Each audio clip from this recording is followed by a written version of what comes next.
chaque fois on dit que Netflix font des séries nulles et des films de merde algorithmés à l'image de Electric State, mais faut reconnaître quand ils font quelque chose de bien, et Adolescence, c'est bien.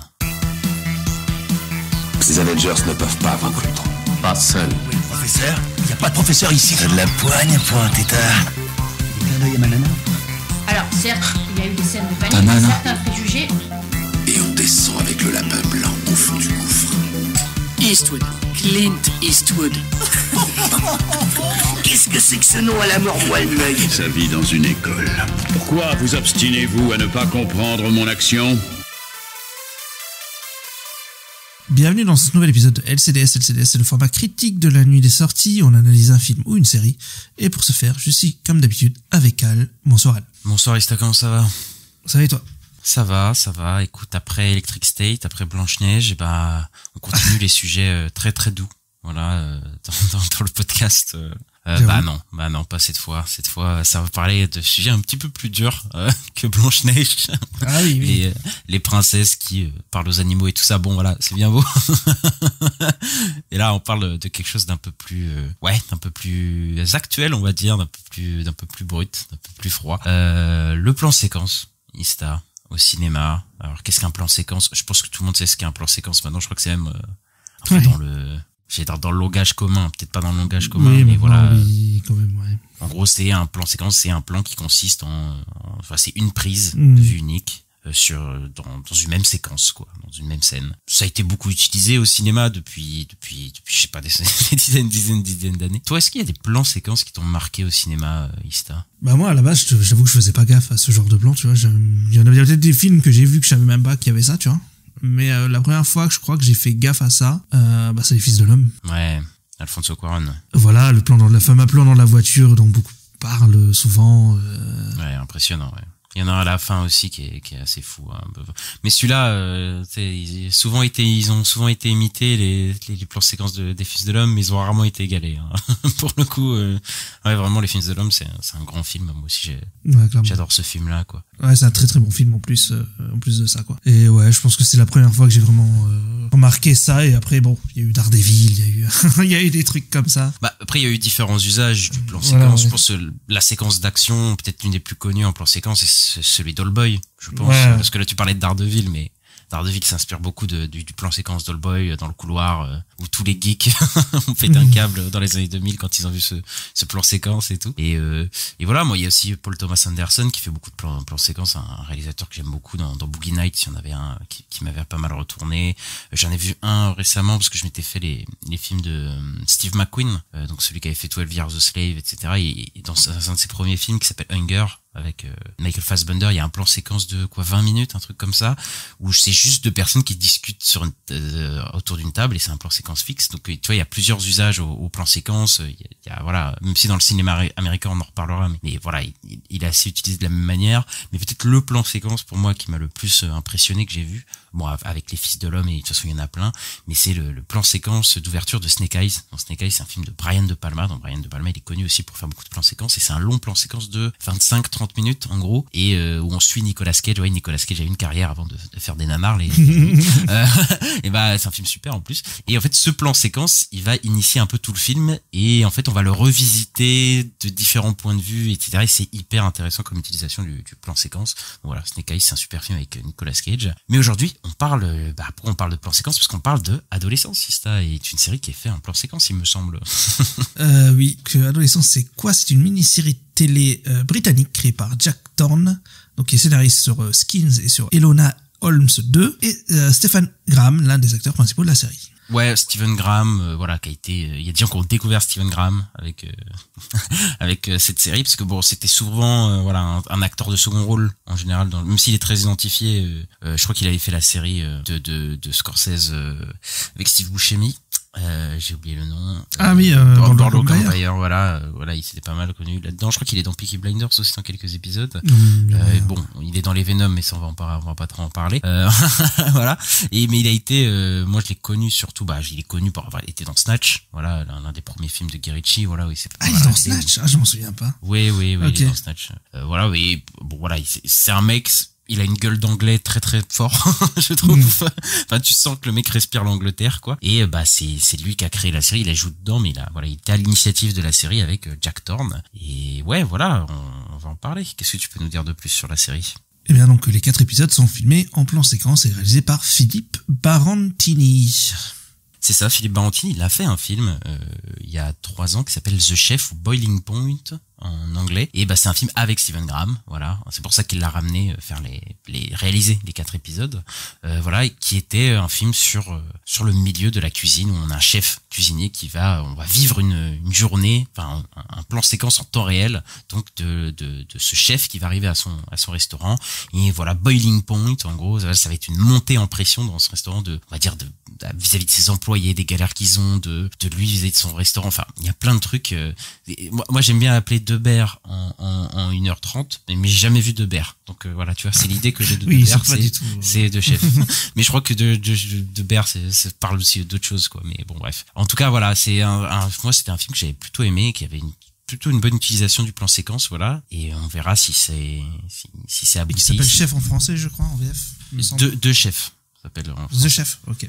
Donc la série, elle ne reconstitue pas une affaire précise, mais elle puise son inspiration dans plusieurs faits divers. Stephen Graham, dont on vient de parler, explique que l'idée de la série lui est venue en lisant les actualités concernant des attaques à l'arme blanche à Liverpool, Londres, et le meurtre de Brian G en 2023. Ouais, parce qu'il y a beaucoup de choses qui ont été dites sur la série, de certaines personnes qui disent que la série, elle s'inspire d'un fait et elle déforme la réalité et tout ça. Oui, j'ai vu. C'est complètement ridicule, puisque Stephen Graham lui-même dit que ça s'inspire pas de ça, c'est lui qui a créé la série, il le sait, et l'événement que les gens disent que la série s'inspire est arrivé il y a quelques mois. Alors c'est peut-être des gens qui ne savent pas comment fait une série et un film, c'est-à-dire que la série, d'ailleurs il y a un mec qui a une idée, puis il écrit la série, puis après la série est tournée, et après plusieurs mois après elle est montée, elle est en post-production, et puis ça sort. Donc l'événement, un an, quoi. Ouais. Donc la série, ça se trouve, elle a été écrite il y a plus d'1 an, elle a été tournée l'année dernière, je pense en milieu d'année l'année dernière. Enfin, au bout d'un moment, faut réfléchir 2 secondes et essayer de voilà, parce qu'il y a des gens qui disent vraiment tout et n'importe quoi sur la série en mode, mais ça s'inspire d'un truc et ils ont changé l'histoire. Non, faut arrêter. Là, ça commence vraiment. En plus, là, il commence vraiment à avoir de la folie tout autour de ces trucs-là. Faut arrêter quand même de délirer complètement, quoi. Enfin bref. Bon, Ista, je te propose de démarrer la critique. On peut y aller. Mais par contre, je préviens quand même, avant de démarrer la critique, on va spoiler à balle parce que c'est très compliqué. Bon, on spoil toutes les séries d'habitude, mais là, ça va être très compliqué d'aborder la série sans spoiler parce que je pense que c'est quasiment impossible. Donc voilà, vous êtes prévenus et c'est parti.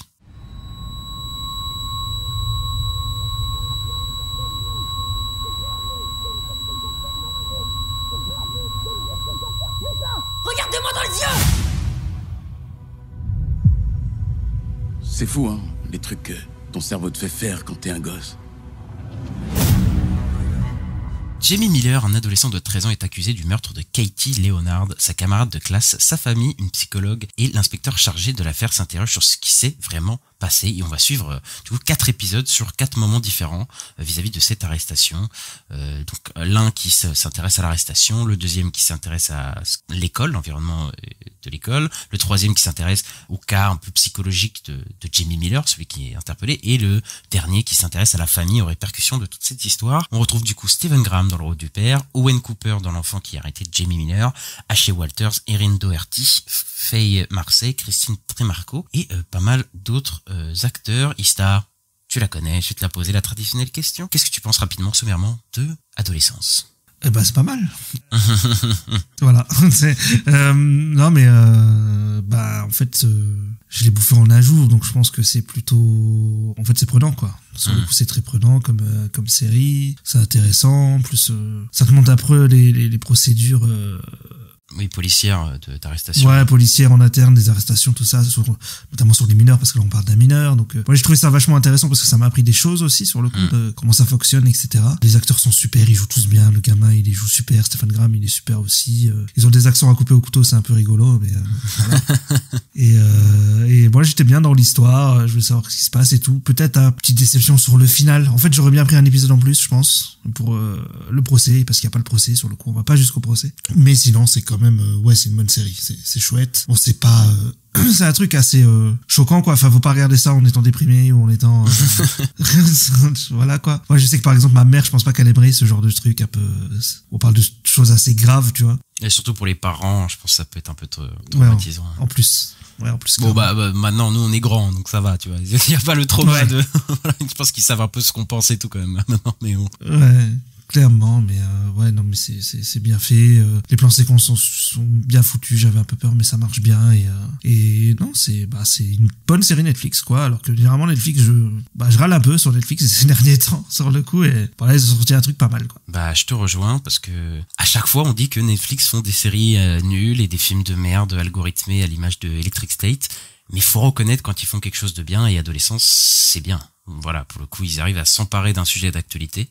Voilà, qui en fait est pas si traité que ça, hein, en vrai, surtout pas de cette manière-là, je trouve, et ils arrivent à le traiter avec une certaine subtilité que je m'attendais pas. En fait, dès le premier épisode, en fait, tu t'attends à certains trucs et au final, ça part un peu dans autre chose, ce qui est pas trop déplaisant. Ça fait que 4 épisodes en plan séquence, ça se suit hyper bien, je trouve, parce qu'ils sont plutôt intéressants, les plans séquences, et on en reparlera tout de suite après. Et comme tu l'as dit, l'interprétation, enfin le jeune, là, Wayne Cooper, il est génial, hein. Stephen Graham aussi, mais vraiment lui, c'est vraiment une révélation et tout, il est vraiment génial, et la série, elle a vraiment des dialogues, elle est super bien dialoguée, je trouve.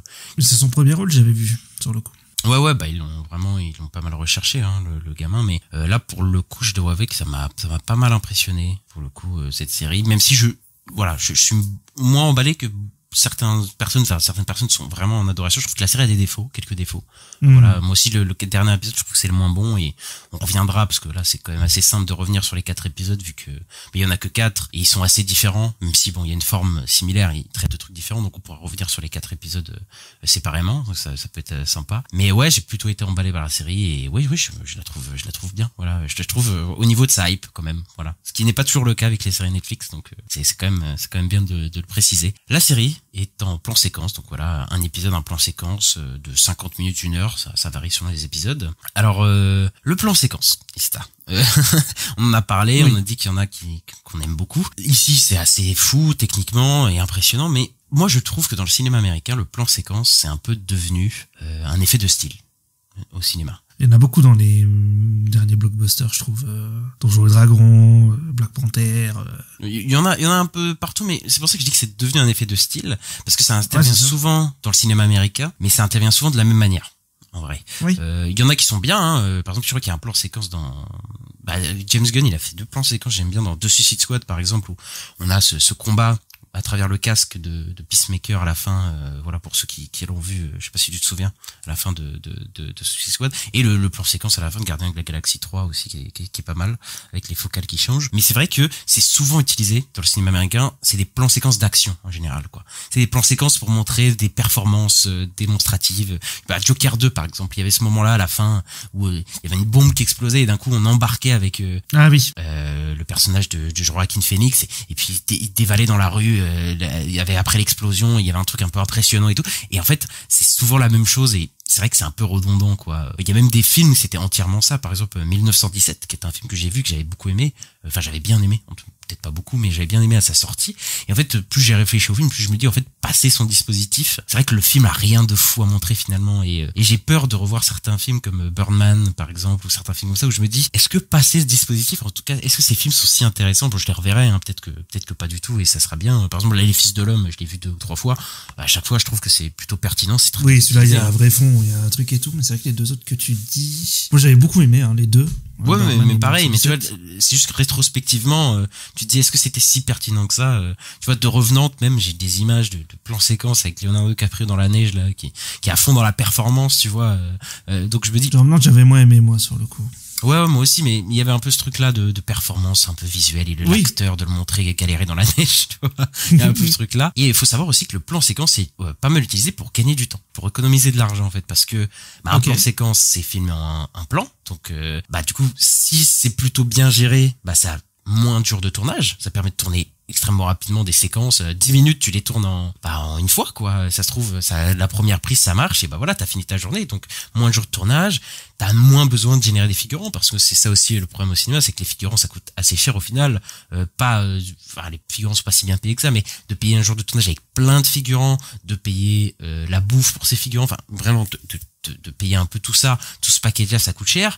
Donc c'est pour ça que en général dans les plans séquences t'as ce côté un peu impressionnant, tu sais, dans le cinéma américain, c'est parce que en fait tu peux te permettre ça, parce que là c'est le jour où tu peux te permettre ça, genre, c'est-à-dire là t'as un plan séquence que tu filmes de cette journée là 10 minutes, ok, on va foutre plein de figurants, on peut se permettre ce jour là de tournage de payer ça quoi. Et évidemment ça permet aussi du coup t'as moins de jours de tournage, de louer tes lieux beaucoup moins de temps, donc d'économiser d'argent. Donc c'est aussi pour ça que c'est assez utilisé aussi dans le cinéma, mais il y a ce côté un peu démonstratif, je trouve beaucoup. Ici je trouve que le dispositif ça m'a pas mal embarqué directement en fait, parce que les plans séquences qui sont des vrais plans séquences, parce qu'il faut savoir qu'il y a des faux plans séquences maintenant au cinéma avec l'outil numérique qui permet en fait de pas montrer la coupe, voilà, qui est des faux plans séquences, c'est-à-dire qu'ils sont montés ensemble et ils sont coupés de telle manière qu'on voit pas la coupe en fait à l'image, et du coup ça donne un effet plan séquence alors il a pas été tourné comme tel quoi. Ici j'ai vu le making of, ils ont vraiment tourné les plans séquences, qui m'a un peu interloqué parce que je pensais vraiment pas. Enfin, l'épisode 2 par exemple, je pensais que c'était un faux plan séquence, parce qu'il y a un moment où la caméra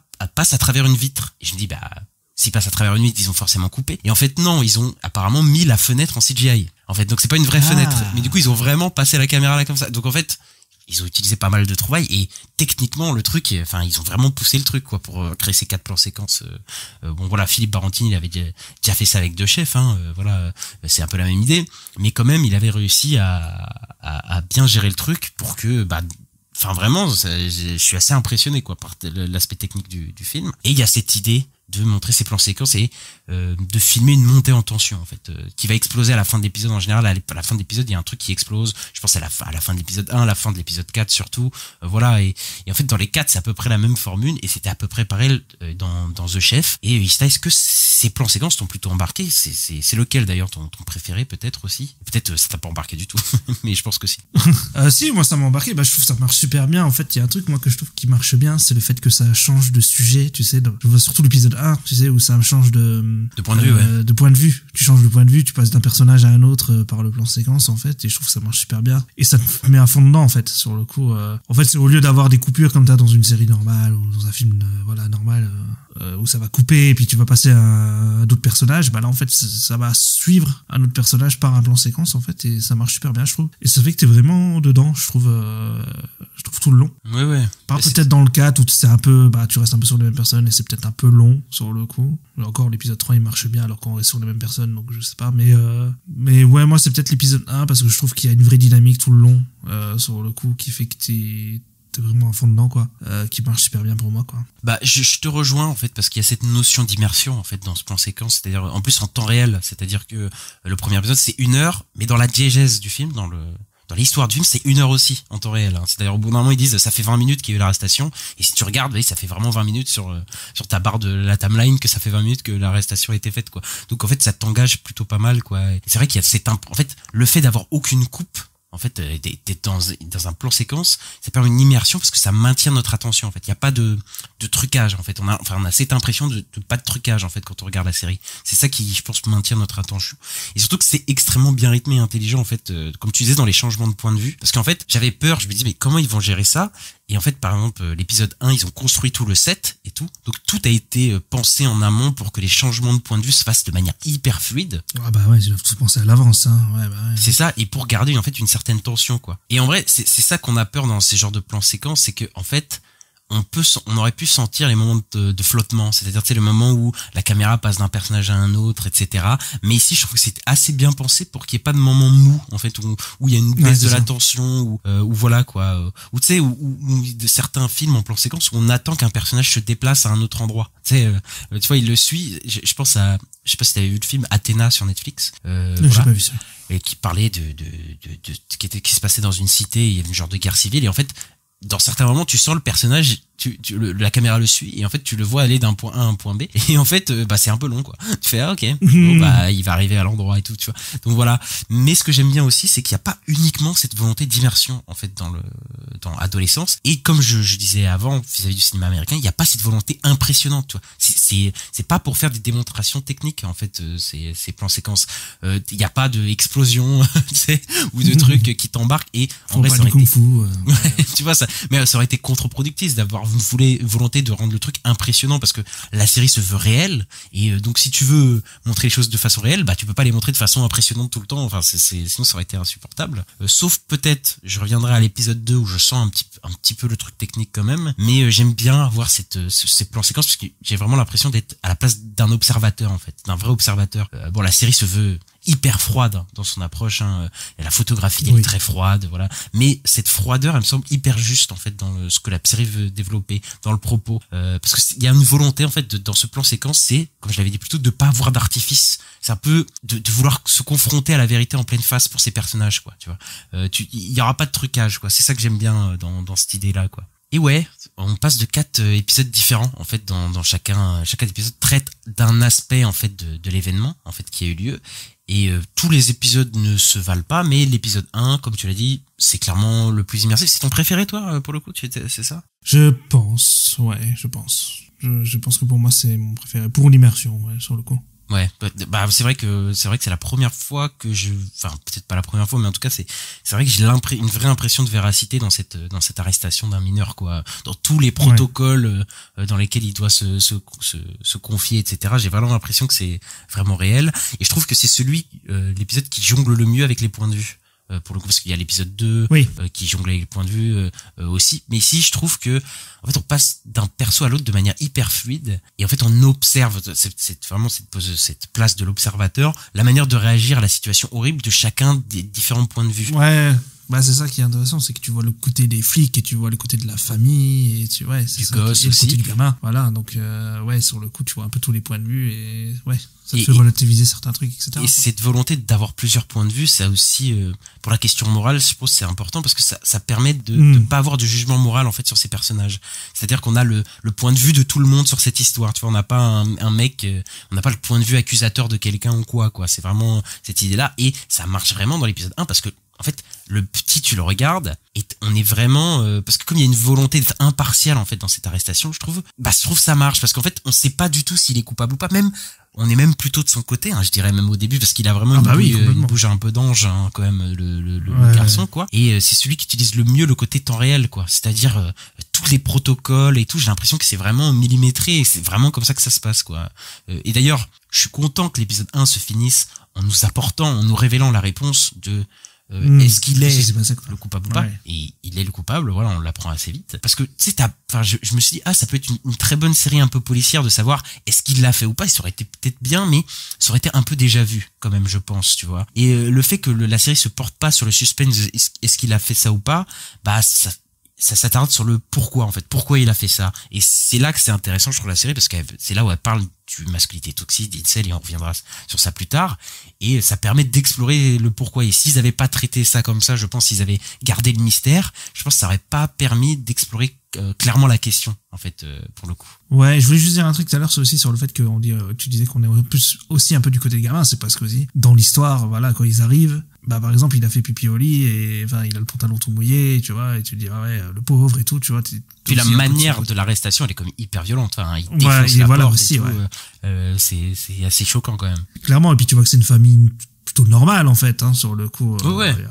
Donc, mais c'est ça aussi une des réussites de la série, c'est qu'elle est pas manichéenne, et elle donne pas des réponses qui auraient été un peu simplistes, mais on y reviendra surtout dans l'épisode 3 et tout. L'épisode 2, donc c'est l'épisode dans l'école, où on va voir le milieu scolaire dans lequel a été Jamie Miller, donc voilà, et on voit à peu près comment les élèves se traitent entre eux, donc un peu d'harcèlement scolaire, le langage aussi qu'ils ont déjà, parce que ça parle beaucoup du langage, de la communication, et c'est là où on voit le début du fossé en fait qu'il y a entre les adultes et les enfants, de leur manière de communiquer et tout. Il y a ce moment où le flic il parle à son fils, il lui parle de Smiley, et au début il est un peu comme nous malheureusement, mais on a un peu en mode mais de quoi il parle, alors que c'est un vrai truc, tu vois. Et d'ailleurs c'est pas un truc nouveau, hein, cette idée de communication, c'est-à-dire dans les années 80-90 déjà les jeunes avaient un langage propre à eux. Il y avait je sais plus, il y avait certains groupes qui je vais pas dire de conneries, mais il y avait cette volonté de parler en verlan. Et en fait, ils utilisaient... Ah oui, ça j'ai connu ça. Ouais. Et en fait, tous les mots, ils les mettaient en verlan pour avoir leur propre code de communication. Et déjà, ça les éloignait de certains adultes, tu vois. Il y avait déjà cette idée-là. Mais maintenant, ça passe aussi par les réseaux sociaux, et on reviendra tout à l'heure. Et c'est un épisode assez intéressant, même si c'est pas mon préféré, le 2 personnellement. Après, moi, j'ai quand même, j'ai bien accroché quand même à celui-là. Ah oui, j'ai accroché, hein, mais c'est juste que je préfère l'épisode 1 et 3. Ouais, je pense que qualité c'est un peu au-dessus, mais quand même intéressant. Et puis, ouais, moi j'ai appris des trucs sur le langage de la jeunesse actuelle, avec les histoires de cœur jaune, cœur vert et tout, que ça veut dire des choses sur Instagram. Bah oui, mais moi je connaissais pas du tout, tu vois, sur le coup, et je suis comme le flic, tu vois, je vois ça, bah je sais pas ce que ça veut dire, tu vois. Bah en fait, c'est là où on voit la déconnexion des parents vis-à-vis de nos enfants, et que ce que Internet a accentué, hein, parce que les réseaux sociaux et tout ça, bah on est dans une génération où bah les parents plutôt n'ont pas, voilà, ils ont pas été sur les réseaux sociaux. C'est les enfants qui ont connu l'arrivée des réseaux sociaux tout seuls, etc. Et donc ils ont développé leur propre langage dessus. Et les parents, voilà, ils sont un peu déconnectés. Et je pense que c'est une des raisons pour lesquelles le fils a fait ce qu'il a fait, même si c'est un peu plus ambigu que ça, évidemment. Mais l'épisode 2, je l'aime un peu moins parce qu'on sent un peu trop la technique à certains moments, c'est-à-dire ça gère quand même, c'est dans une école, ça gère un espace assez grand. Alors que ouais, c'est ce que j'allais dire. Je pense que le fait que ce soit un grand lieu, alors que le premier c'est un commissariat, donc c'est pas très grand, ils peuvent s'amuser un peu plus, et là c'est plus compliqué, ouais. C'est ça, et ici, là, il y a beaucoup de figurants, tu sais, ils les utilisent un peu dans la cour et tout ça, donc je sens un peu le côté technique, même si, voilà, c'est plutôt bien fait, hein, je dis pas, et ça m'a pas sorti du truc, mais quand même, je trouve que c'est un peu plus voyant à ce niveau-là. Il rajoute d'ailleurs l'histoire du père et son fils, le flic, qui... je comprends pourquoi elle est là, c'est-à-dire qu'il y a cette volonté de voir ce flic qui se rapproche de son fils, en fait, qui, en voyant cette histoire du père et son fils qui sont écartés et tout, veut se rapprocher de son fils. Et c'est ça aussi que la série parle, c'est l'important d'être présent pour son enfant, pour les parents, et comme ça, bah, pour pas qu'il parte en couille, entre guillemets. mais je trouve ça un peu artificiel, quand même, le truc à la fin avec le flic, avec son fils et tout. Je me dis, ah bon, ils ont un peu rajouté ça. Ouais, puis surtout que t'as ça, dès l'épisode 2, quoi. Et après, c'est un perso qu'on voit plus du tout. C'est ça, donc j'ai pas eu le temps de m'attacher vraiment à ce truc-là. Ah, c'est ça. Attends, la série commence avec ça, hein, sur le coup. C'est son fils qui l'appelle, là, qui fait un message pour pas aller à l'école et tout. Ouais, mais t'as pas le temps de t'attacher vraiment à ça, et cette relation-là, pour que ça marche, tu vois, émotionnellement parlant, tu vois, je trouve. L'épisode 3, c'est l'épisode psycho. C'est-à-dire qu'on est une psy et le personnage de Jamie Miller, du coup, qui sont dans une salle d'interrogatoire, on va dire, enfin d'interrogatoire. En tout cas, c'est une salle juste de psychologue qui discute avec un patient. Et c'est l'épisode le plus minimaliste, entre guillemets. C'est juste deux personnes qui discutent autour d'une table. Et qu'est-ce que t'as pensé de cet épisode, toi, pour le coup? Bah, l'épisode, il est bien. Les acteurs, ils jouent bien de ouf. Enfin, ils ont dû s'entraîner de fou. Je pense que c'est comment dire. Bah, il y a eu des sacrées répétitions. J'ai vu qu'ils ont fait une semaine de répétition, je crois, un truc comme ça. Oui, c'est très long. Ouais. Enfin, ça, c'est pas si long que ça, en vrai, en termes de tournage, mais voilà, c'est une scène d'une heure, voilà, où t'as mais deux quand même, c'est un truc qu'ils ont dû se préparer de fou, tu vois. Oui. Sur le coup. Bah, il y a beaucoup de dialogue. Ouais. Après, pour moi, je t'avoue qu'au début de l'épisode, j'ai senti quelques longueurs quand même. Ouais. Avant que ça pète, quoi. Mais après, ouais, les deux acteurs sont super, et j'aimerais pas être à la place de la psy, quoi. Sur le coup, c'est là où l'utilisation du plan séquence aussi est assez bien, c'est qu'il y a un petit sentiment de claustro, quoi. C'est-à-dire qu'on est enfermé avec eux, il y a pas de coupe, voilà, tu respires pas, quoi, avec le jeune et la psy, quoi. Et c'est marrant parce que ça jongle aussi avec les différents points de vue de ce qu'on a vu avec l'épisode 1 où il nous paraît complètement innocent, et ici il paraît effrayant, quoi, à certains moments. Ouais, il fait flipper. Il fait flipper. Et moi j'aime beaucoup le ping-pong verbal qu'il y a d'ailleurs entre les deux, où pour moi c'est là où c'est le meilleur de la série, c'est-à-dire les dialogues et les jeux d'acteurs, c'est vraiment vraiment du lourd, quoi. Et c'est là qu'on ouvre vraiment les pistes de réflexion sur le pourquoi il a fait ça, sur la toxicité masculine, etc. Et là, je pense qu'on peut s'arrêter là-dessus parce que là, il y a quand même des choses à dire.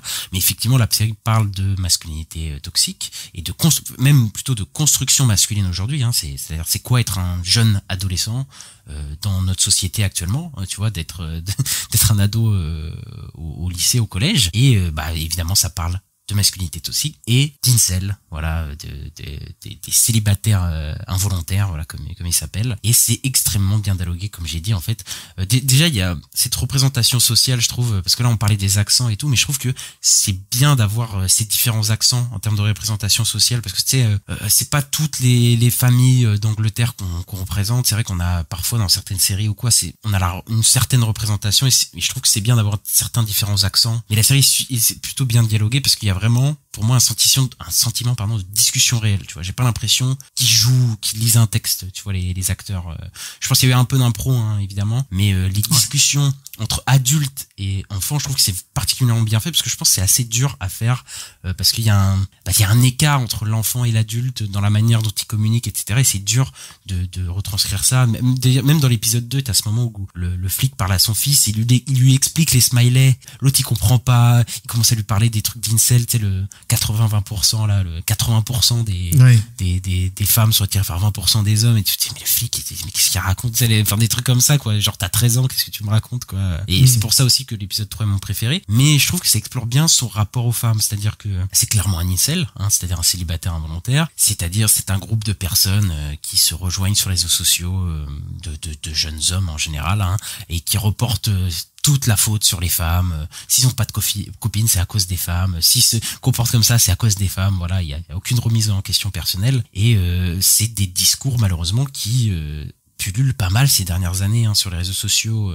à différents niveaux, tu vois, mais ces discours de masculinité toxique où faut aller, tu sais, où la femme est un trophée, par exemple, ou ce genre enfin, on a tous vu ça sur internet, je pense, Insta, des personnes qui parlent comme ça, quoi. Et c'est vrai que j'en vois pas souvent, tu vois, même si je vois des séries peut-être ou des films qui parlent un peu de ça, je trouve que c'est pas beaucoup exploré non plus, quoi. Je sais pas si toi t'as cette impression aussi. J'ai pas d'exemple en tête, donc sur le coup, je pense pas en avoir vu. Après, je regarde pas vraiment beaucoup de séries qui parlent d'adolescence non plus, je t'avoue.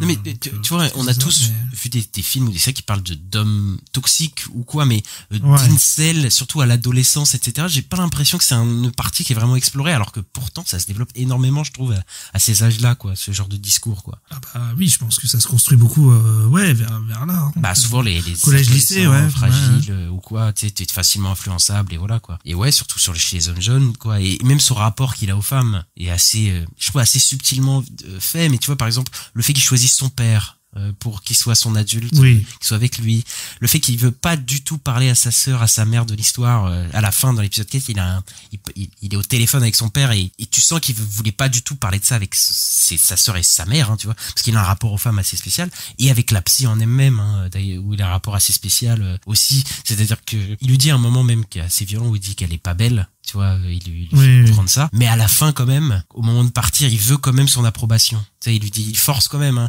est-ce que je suis beau, tu vois, il y a quand même son côté incel qui ressort, quoi, et je trouve que c'est assez finement joué, parce que la série va pas te donner une réponse claire de ce pourquoi il l'a fait, tu sais, genre sur le moment, parce que je pense aussi qu'il y a pas de réponse facile en fait dans ces trucs-là, en fait, il y a pas de... Non, puis même lui il dénie beaucoup, t'as l'impression que lui-même il a pas conscience de ce qu'il a fait vraiment, c'est et c'est ça que j'aime bien, c'est qu'on saura jamais exactement pourquoi il a fait ça. Le film il laisse vraiment une ambiguïté, c'est-à-dire que on a des pistes, on sait que c'est parce que c'est un incel et qu'il s'est fait un peu embrouiller l'esprit, mais il y a pas de réponse évidente et universelle sur un cas comme ça. C'est foutu de sa gueule sur Instagram. Peut-être ça part sûrement un peu de là, tu vois, mais il y a pas de réponse évidente et universelle sur pourquoi un jeune ado incel tue une fille. En fait, ça peut être plein de facteurs, en fait, plein de choses peut avoir trigger ça en fait chez lui, pour le coup. Et je trouve que la série elle a pas, j'aime pas utiliser ce mot, mais pour un film ou quoi, mais elle a pas la prétention d'expliquer exactement pourquoi cet enfant a fait là. C'est vraiment une série qui explore des pistes de réflexion vis-à-vis de ça, et ça je trouve c'est plutôt bien. Mais il a un rapport aussi avec son père qui est assez spécial, hein, aussi dans la série, hein. Dans quel sens? On voit qu'il y a une vraie idolâtrie qu'il a vers son père. Ah oui. Et je pense que son insécurité vient aussi de là. Et parce qu'il est soumis à une pression en tant qu'homme, tu vois. Même son père, il est un peu introduit à des trucs masculins. C'est-à-dire, il y a toute cette histoire du football qui est assez subtile aussi, mais qui dit beaucoup. C'est-à-dire qu'il était nul au football et donc du coup son père, et c'est horrible. Oui, il le regardait pas et tout. Il le regardait pas, tu vois. Et du coup, il avait un peu honte, mais en même temps, cette honte, c'est aussi ça qui l'a nourri. Je pense de sa haine de sa propre masculinité, hein, de ce truc-là, tu sais, de pas être bon au foot, je peux pas être un homme. De la société, dans le sens où un homme doit faire du foot, etc. quoi. Ouais, voilà, il est pas bon à des trucs d'homme. Même, on nous parle aussi du fait qu'il aimait beaucoup dessiner, qui est pas un truc qui était majoritairement pour un truc masculin centré, tu vois. Et là, il aimait beaucoup ça, et il a sûrement abandonné ça aussi quand il a commencé à se tourner vers des trucs un peu incel et des trucs où on te dit que c'est sûrement pas des trucs de bonhomme, etc.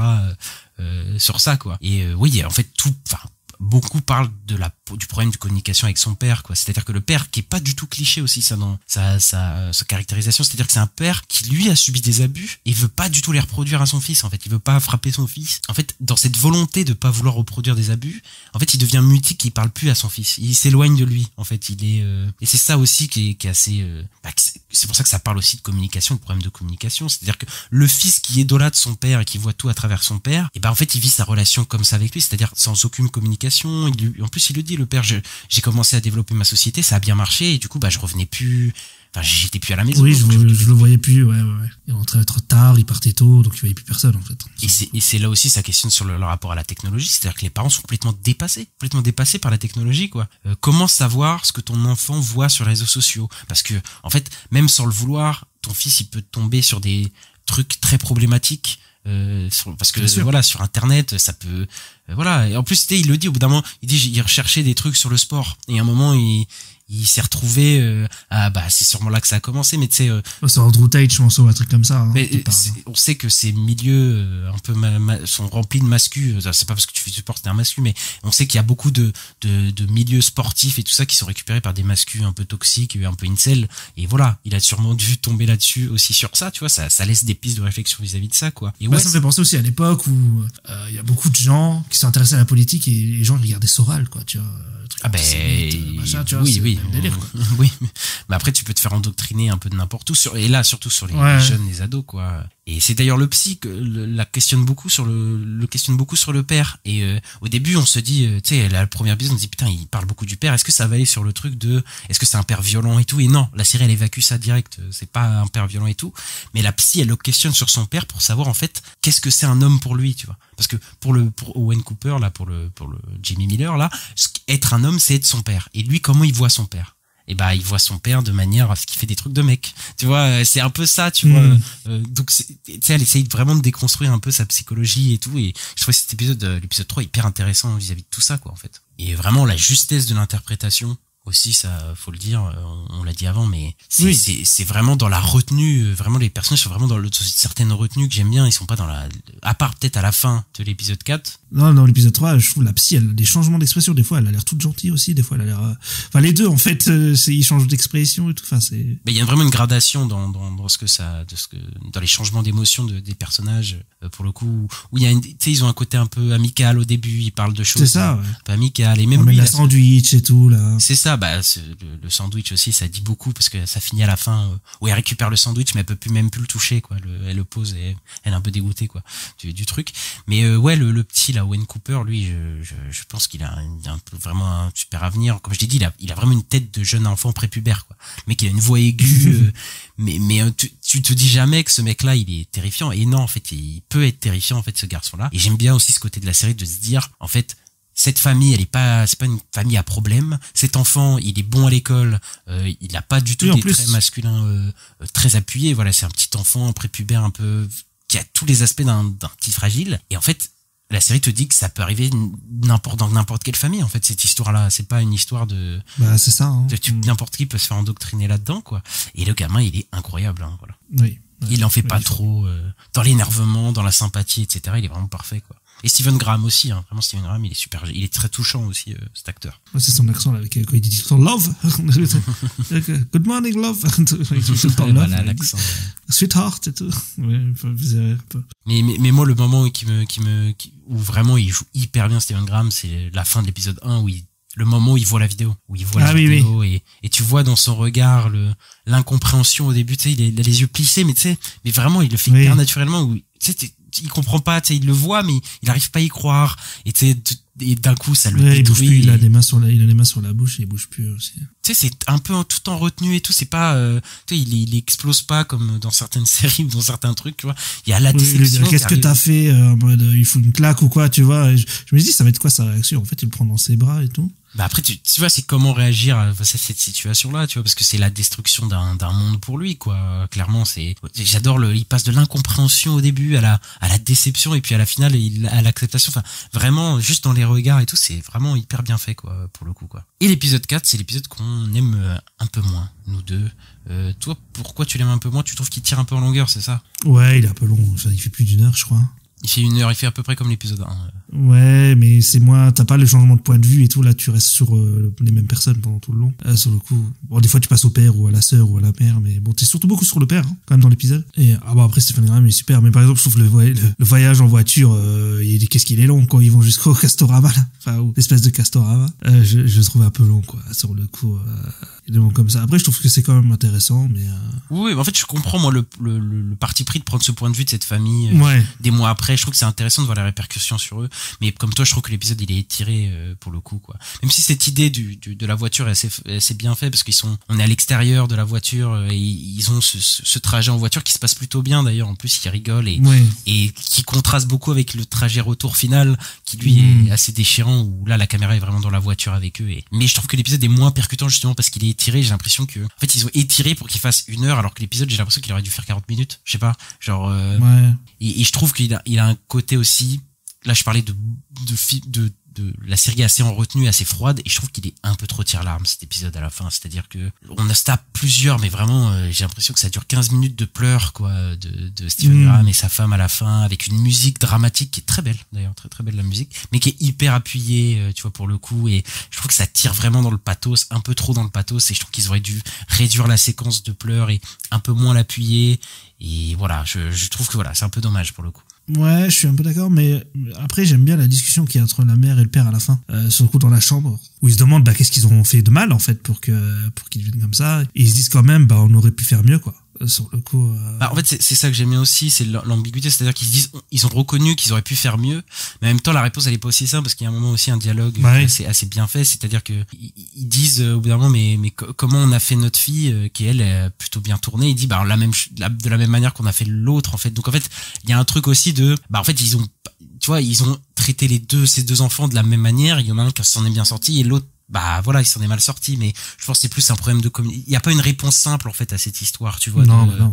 Voilà, c'est ça que aussi que j'aime bien, quoi. Mais, je trouve un peu étiré, même s'il est super bien dialogué, cet épisode-là. Il y a aussi le moment où il croise le mec dans le magasin, là, qui est un incel aussi, et qui est en mode, voilà, tu vois, on voit la répercussion du truc. Il dit, je suis de votre côté et tout. Oui, qui est assez flippant, quoi, à ce moment-là, quoi. Ouais, mais par contre, j'avoue que le plan de fin de Stephen Graham sur le lit et tout, je sais pas. Mais en fait, tu tapes 10 minutes de ça, avec la discussion en pleurs et tout. Enfin, je trouve que c'est un peu trop. Un peu, avec la musique et tout, c'est un peu trop. Ouais. Je trouvais que c'était aussi un peu trop. Ça, on peut s'arrêter sur le où il parle de la fille, et puis c'était bien, je trouve. Oui, aussi. Après, c'est pour rappeler, je pense, Jamie, parce qu'on le voit pas de l'épisode en plus, donc.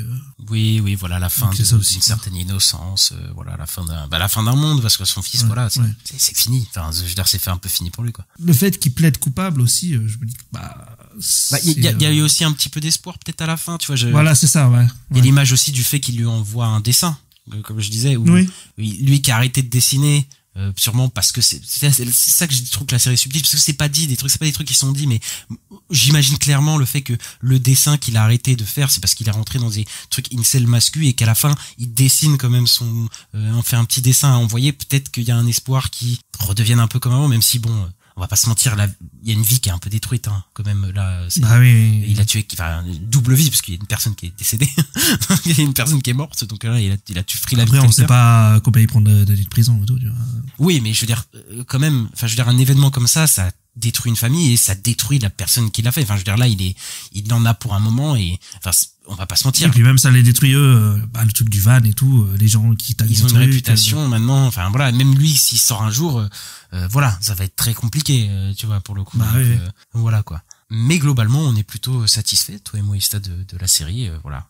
Ouais, c'est une bonne série, ouais, clairement. Voilà, est-ce que t'as quelque chose à rajouter peut-être sur la série? Non. Est-ce qu'il y a besoin d'une saison 2? Je suis pas sûr. Ils peuvent faire une saison 2, mais ça racontera de toute façon une autre histoire, voilà, et bon, moi ça me dérange pas qu'ils fassent une autre saison 2 avec une autre histoire et tout, parce que tu sais, c'est pas comme si ça prenait cette histoire et ça l'allongeait artificiellement. Là, ça m'aurait saoulé, tu vois. Bon, en vrai, c'est un sujet qui est pas si exploré que ça. Donc en fait, s'ils explorent différents types d'adolescents et de problèmes, de gros problèmes de ce type-là adolescent, moi ça me dérangerait pas, tu vois. Juste que ce soit pas la même histoire, voilà, qui trouve un autre point. Il y a plein d'histoires à raconter sur ces trucs-là, donc ils peuvent raconter plein de trucs, quoi. Mais il faut pas que ce soit la suite. Voilà, on a marre des suites. Oui. Ça, voilà. Puis après ils vont faire le crossover. Ouais, le crossover adolescent, c'est Sex Education, j'en sais rien. Le truc a aucun sens pour le coup, quoi. Bon, voilà, Ista, on a fini pour aujourd'hui. Ouais, je crois bien. Ouais, et la semaine prochaine, dans la critique de la semaine, on parlera de Minecraft. Ouais, bah là, on revient au sujet sérieux aussi, hein, là, encore une fois. Ah oui, très très sérieux. Le sujet de société, voilà.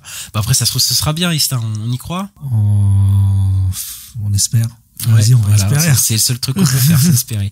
Bon, on espère que vous avez aimé cet épisode. Voilà, n'hésitez pas à commenter, à mettre le petit pouce en l'air, les 5 étoiles sur les plateformes qui le permettent. Ça nous aide beaucoup pour le référencement.